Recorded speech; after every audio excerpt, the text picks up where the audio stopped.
Walking outside of the Gallery 400 windows on the north end of the UIC campus, people can take in the work of two Chicago artists whose collage presents fresh-faced girls, bold colors, geometric designs, and the empowering message, "Art Powers Bold Futures." The installation, called Art Powers, is a collaboration between co-founders of Chicago's Englewood Arts Collective, artist Tonika Lewis Johnson, and muralist Cujo Nelson. It's the latest installment of Gallery 400's Street Side project, where artists share their work with the neighborhood by taking over the gallery's VanBuren Street windows, said Denny Mwaura, UIC Gallery 400 Assistant Director and Exhibit Curator. It is a venue for artists to make 2D work and display it publicly to the neighborhood, to the West Loop neighborhood. Art Powers harkens back to when Nelson and Johnson were part of the city's Gallery 37 art initiative, now known as the After School Matters. Art Powers connects with the gallery's current indoor exhibition,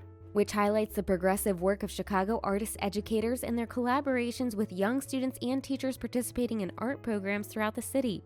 It will be on display until the end of April. You can find more stories on today.uic.edu.